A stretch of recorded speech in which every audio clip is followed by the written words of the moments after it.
Class 12th commerce के students को सबसे बड़ी कंफ्यूजन यही रहती है कि उन्हें कौन सी बुक्स फॉलो करनी चाहिए। क्या उन्हें सिर्फ एनसीईआरटी फॉलो करनी चाहिए या फिर कोई एक्स्ट्रा बुक्स भी बाय करनी चाहिए, जिसकी वजह से वो अपना most of the time perfect books को ढूंढने में वेस्ट कर देते हैं एंड देन एग्जाम्स के लिए उतना कॉन्फिडेंटली प्रिपेयर नहीं कर पाते। Hello champions, welcome back to the channel. अगर आपको भी यही कंफ्यूजन है कि आपको कौन सी बुक्स रेफर करनी चाहिए तो इस वीडियो को एंड तक जरूर देखना, क्योंकि आज की इस वीडियो में हम ये तो डिस्कस करेंगे ही कि कौन सी बुक्स बाय करनी चाहिए, लेकिन उसके साथ साथ I will also tell you कि उन बुक्स को कब बाय करना है एंड उन बुक्स को यूज करने का राइट वे क्या है। तो चलिए बिना टाइम वेस्ट किए इस वीडियो को स्टार्ट करते हैं। बुक्स के बारे में डिस्कस करने से पहले आई वांट कि आपको एक रूल बहुत अच्छे से याद रहे, which is more books is not equal to more marks. मतलब कि ज्यादा बुक्स खरीदने का मतलब ये नहीं है कि आपके मार्क्स भी ज्यादा आएंगे। तो अगर आप अपने बोर्ड्स में 95% या उससे ज्यादा स्कोर करना चाहते हो तो ये चीज अपने दिमाग से निकाल दो कि आपको उसके लिए ज्यादा बुक्स भी पढ़नी पड़ेंगी, क्योंकि जब आप ज्यादा बुक्स खरीदते हो तो आप अपना मनी तो वेस्ट करते ही हो, लेकिन साथ के साथ आप अपना टाइम भी वेस्ट कर देते हो इस कंफ्यूजन में कि इतनी सारी बुक्स को कैसे कवर करना है। तो इसलिए इस चीज को अपने माइंड में फिक्स कर लो कि ज्यादा रिवीजन से ज्यादा मार्क्स आते हैं, ना कि ज्यादा बुक्स बाय करने से। तो अगर आप 2 से 3 अच्छी बुक्स को भी फॉलो करोगे, उन्हें प्रॉपरली समझोगे, प्रैक्टिस करोगे एंड बार बार रिवाइज करोगे, देन डेफिनेटली आप 95% वाले गोल को तो अचीव कर लोगे। लेकिन अगर उसकी जगह आप बहुत सारी बुक्स को बाय करोगे लेकिन किसी को भी ढंग से कंप्लीट नहीं करोगे, ना ही अच्छे से रिवाइज करोगे, तो आप अपने गोल के पास पहुंच भी नहीं पाओगे। तो सबसे पहले तो इस रूल को अपने माइंड में फिक्स कर लो कि ज्यादा बुक्स का मतलब ज्यादा मार्क्स नहीं होता, पर ज्यादा रिवीजन का मतलब ज्यादा मार्क्स होता है। तो चलिए अब हम आगे बढ़ते हैं और सबसे पहले बात करते हैं हम अकाउंट्स की, कि आपको अकाउंट्स की कौन सी बुक्स बाय करनी चाहिए। तो अकॉर्डिंग टू मी, जो बुक आपके स्कूल में प्रिस्क्राइब्ड है आप उसे यूज करो। तो अगर आपके स्कूल में टीएस गरेवाल फॉलो होती है तो वो तो बहुत ही बढ़िया है, लेकिन अगर आपके स्कूल में डीके गोयल फॉलो करवाते हैं तो आप उसे भी रेफर कर सकते हो। ये सोचने की जरूरत नहीं है कि आपको किसी दूसरे ऑथर की बुक बाय करनी है, तो आप इनमें से कोई भी एक ऑथर की बुक बाय कर लो। उसके बाद आपको एक अच्छा सा क्वेश्चन बैंक चाहिए होगा, ताकि आप अपने उन कंसेप्ट्स को रिवाइज कर पाओ और क्वेश्चंस की ज्यादा प्रैक्टिस कर पाओ। तो question bank generally online internet पे भी अवेलेबल होते हैं, तो आप उसे भी रेफर कर सकते हो। लेकिन अगर आपको लगता है कि आप ऑनलाइन रेफर नहीं करना चाहते, आपको बुक से ही प्रैक्टिस करनी है, तो आप ओसवाल या फिर अरिहंत, इनमें से कोई भी एक क्वेश्चन बैंक बाय कर सकते हो। अब इसका मतलब ये नहीं है कि जो मैंने इस वीडियो में बोला है आपको वो सारे बाय करने हैं, तो सारे नहीं करने, इनमें से कोई भी एक। एंड उसके बाद एग्जाम से पहले प्रैक्टिस करने के लिए आपको सैंपल पेपर की जरूरत पड़ती है, तो आपको एक सैंपल पेपर भी बाय करना पड़ेगा। तो सैंपल पेपर भी अगेन आप ओसवाल या फिर अरिहंत, जो भी आपको बेटर लगे या जो आपके पास अवेलेबल हो उसका बाय कर सकते हो, लेकिन डबल डबल बाय मत करना, कोई एक ही बाय करना। तो अब आपको ये तो पता लग गया कि अकाउंट्स की कौन सी बुक्स बाय करनी है, लेकिन अब मैं आपको ये बताऊंगी कि इनको सही से यूज कैसे करना है। तो सबसे पहले तो आप क्लास में अपने टीचर से अच्छे से कंसेप्ट्स को समझोगे। उसके बाद आप टीएस गरेवाल या डीके गोयल, जो भी बुक आप फॉलो कर रहे हो, उसमें से इलस्ट्रेशंस की प्रैक्टिस करोगे। इलस्ट्रेशंस की प्रैक्टिस करने का मतलब ये नहीं है कि जस्ट उनके सॉल्यूशंस को आप देखोगे, क्योंकि देखने से अकाउंट्स नहीं आती।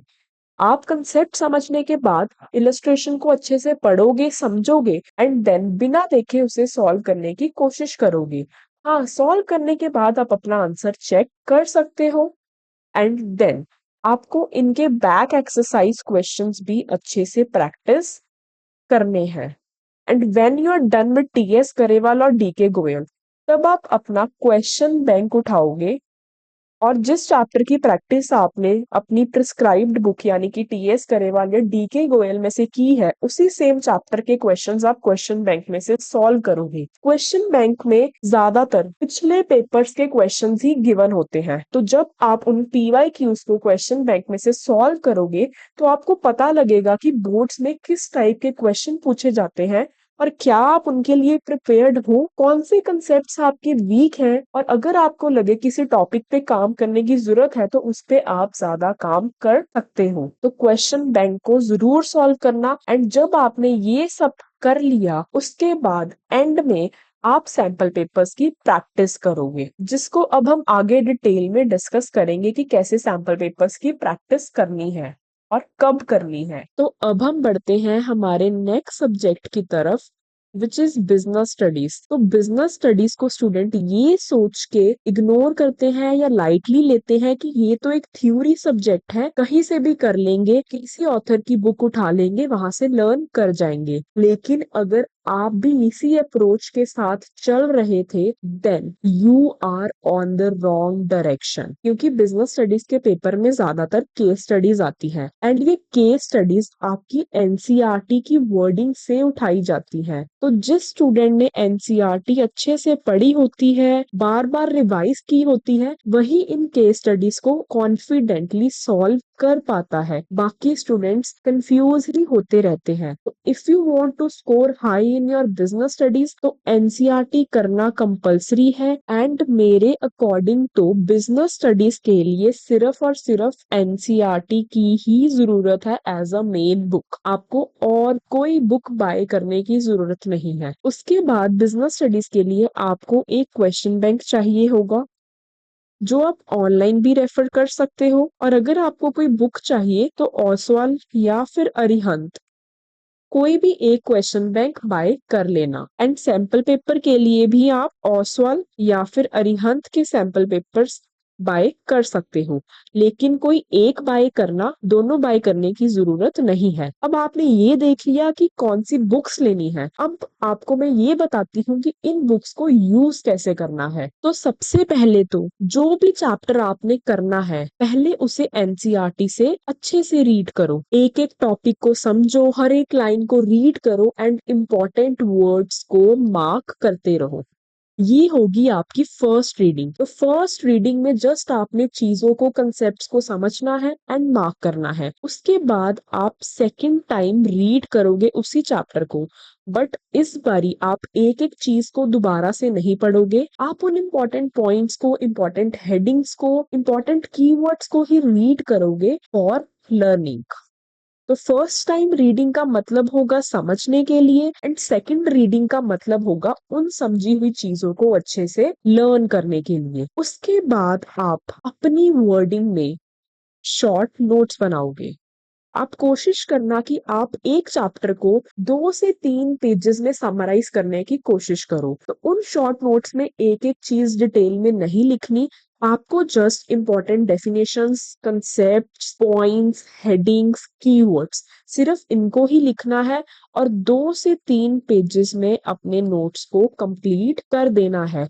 और ये नोट्स आपके फाइनल में बहुत हेल्पफुल होंगे बिकॉज उस पॉइंट पे आप बहुत जल्दी से अपने एक चैप्टर को रिवाइज कर पाओगे with less effort and more output. जब आपने एक चैप्टर इस वे से अच्छे से कर लिया उसके बाद आप क्वेश्चन बैंक रेफर करोगे, उसी सेम चैप्टर के क्वेश्चन बैंक में से क्वेश्चंस प्रैक्टिस करोगे और जिन टॉपिक्स में प्रॉब्लम होगी तो आप अपने टीचर से समझ सकते हो उसी पॉइंट पे। एंड अगर आप इसी वे से बिजनेस स्टडीज का हर एक चैप्टर करोगे तो एंड में जाके आपको पैनिक नहीं होगा, आप हर एक चैप्टर में हर एक क्वेश्चन के लिए, इवन केस स्टडीज के लिए बिल्कुल कॉन्फिडेंट रहोगे। अब हम हमारे नेक्स्ट सब्जेक्ट की तरफ आते हैं विच इज इकोनॉमिक्स। तो जैसे कि इकोनॉमिक्स में आपकी 2 बुक्स होती हैं which is Indian economic development and in दोनों बुक्स को करने की अप्रोच डिफरेंट है, क्योंकि इंडियन इकोनॉमी में बेसिकली थ्योरी पोर्शन होता है, इसमें ज्यादा लर्निंग चाहिए होती है, जबकि मैक्रो इकोनॉमिक्स कंसेप्चुअल बेस्ड है, जिसमें आपको प्रैक्टिकल्स एंड न्यूमेरिकल्स की भी प्रैक्टिस चाहिए होती है। तो इंडियन इकोनॉमी के लिए तो आपको एनसीईआरटी ही रेफर करनी है एज अ मेन बुक, आपको दूसरी कोई बुक बाय करने की जरूरत नहीं है। लेकिन मैक्रो इकोनॉमिक्स के लिए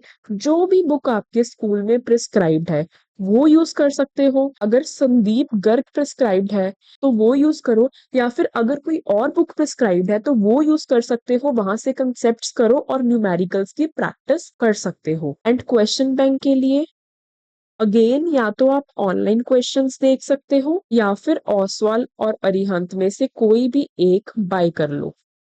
एंड सैंपल पेपर्स भी आपको ओसवाल या फिर अरिहंत कोई भी एक सैंपल पेपर बाय कर लेना। अब ये हो गया कि पढ़ना कहाँ से है। अब बात करते हैं कि पढ़ना कैसे है। तो इंडियन इकोनॉमी जैसे कि मैंने बताया एक बिल्कुल ही थ्योरी बेस्ड सब्जेक्ट है, तो ये भी आप बिजनेस स्टडीज के जैसे ही पढ़ोगे। पहले एक चैप्टर को अच्छे से रीड करो, चीजों को समझो, इंपॉर्टेंट पॉइंट्स को मार्क करो, देन सेकंड रीडिंग में उसे लर्न करो, उसके बाद शॉर्ट नोट्स बनाओ अपनी वर्डिंग में, एंड देन क्वेश्चन बैंक उठा के उसकी प्रैक्टिस करो। तो ये तो सिमिलर वे है। एंड मैक्रो के लिए आपको प्रैक्टिस भी चाहिए, तो मैक्रो के लिए पहले कंसेप्ट्स समझो अच्छे से, उसके बाद नोट्स बनाओ, एंड देन जो भी आपकी प्रिस्क्राइब बुक है उसमें से न्यूमेरिकल्स की अच्छे से प्रैक्टिस करो, क्योंकि विदाउट प्रैक्टिस आप पेपर में जाके क्वेश्चंस को सॉल्व नहीं कर पाओगे। तो जो चैप्टर आपने अपनी मेन बुक से किया है उसी चैप्टर के आप क्वेश्चन बैंक में से क्वेश्चंस को प्रैक्टिस करोगे, अपनी मिस्टेक्स को एनालाइज करोगे, और जो कंसेप्ट्स आपके वीक हैं उनको दोबारा से लर्न करोगे। And in the same manner आप अपनी इकोनॉमिक्स को भी अच्छे से कवर कर पाओगे। तो अभी हमने ये तो अच्छे से देख लिया कि कौन सी बुक्स बाय करनी है और उन्हें कैसे यूज करना है, लेकिन हमने ये नहीं देखा कि कब बाय करनी है। तो जो आपकी मेन बुक्स हैं जैसे कि अकाउंट्स की टीएस गरेवाल या डीके गोयल,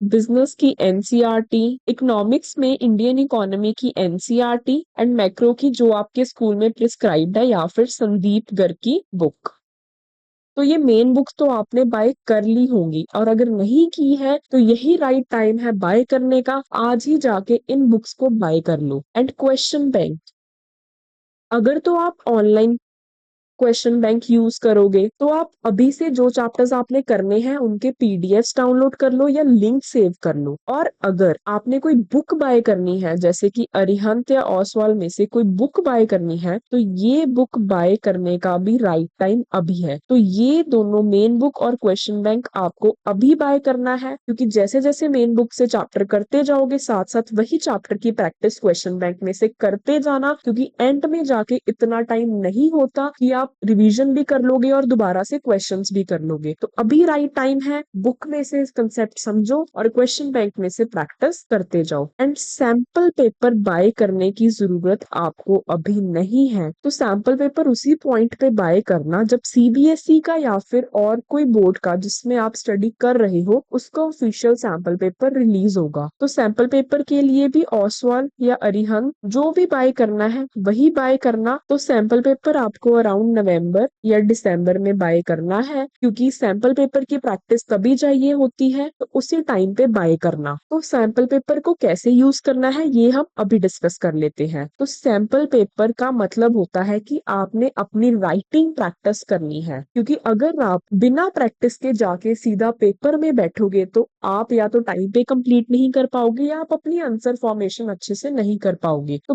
पूरे 3 घंटे का टाइमर लगा के आप सैंपल पेपर को सॉल्व करोगे। बिना टाइमर के आपने नहीं करना, एंड 3 घंटे बाद आपको पेपर छोड़ देना है, चाहे आपका पेपर अभी पेंडिंग हो। बिकॉज इससे आपके माइंड में एक फेयर क्रिएट होगा कि आपका पेपर टाइम पे नहीं कंप्लीट हो रहा, एंड आप उस फेयर के साथ डील करने के लिए टाइम मैनेजमेंट टेक्निक को सीखोगे एंड जैसे जैसे पेपर प्रैक्टिस करते जाओगे वैसे ही आपकी स्पीड भी इम्प्रूव होती जाएगी एंड देन फाइनल पेपर में आप टाइमली अपना पेपर अच्छे से कंप्लीट कर पाओगे। तो सैंपल पेपर करने के लिए एक ही चीज दिमाग में रखो कि आप सैंपल पेपर नहीं कर रहे या बोर्ड का पेपर दे रहे हो एंड आपने उसी वे से अपने आंसर्स को अटेम्प्ट करना है, उतने टाइम में अपने आंसर्स को अटेम्प्ट करना है। अगर मैं क्विकली आपके लिए समराइज करूं तो अकाउंट्स के लिए, इकोनॉमिक्स के लिए एंड बिजनेस स्टडीज के लिए, तीनों सब्जेक्ट्स के लिए ही आपको 2 से 3 बुक्स चाहिए ईच सब्जेक्ट। कौन कौन सी? एक आपको चाहिए main book,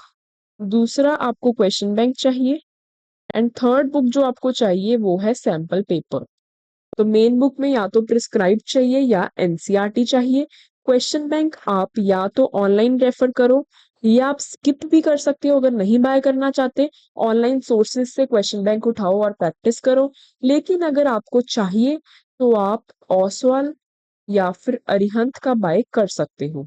again sample paper भी आपको ओसवाल या फिर अरिहंत का बाय करना है एंड एक एक एक बुक ही बाय करना। ये नहीं कि मैंने अगर डिफरेंट ऑथर्स के नेम लिए हैं तो आप सभी की बुक्स उठा के ले आओगे, नहीं, एक एक कोई भी उठा लेना जो आपके पास अवेलेबल है या जो आपको टीचर्स गाइड कर रहे हैं। एंड मेन बुक और क्वेश्चन बैंक तो आपको अभी चाहिए तो इसे अभी बाय कर लो एंड सैंपल पेपर आप अराउंड दिसंबर में बाय कर लेना। बिलीव मी, आपको बस इतनी बुक्स और एक राइट स्ट्रैटेजी चाहिए अपने बोर्ड्स में 95% एंड अबव स्कोर करने के लिए। एंड अगर वीडियो हेल्पफुल लगी हो तो लाइक जरूर करना, अपने फ्रेंड्स के साथ शेयर करना और ऐसे ही हेल्पफुल वीडियोस के लिए चैनल को सब्सक्राइब करना मत भूलना।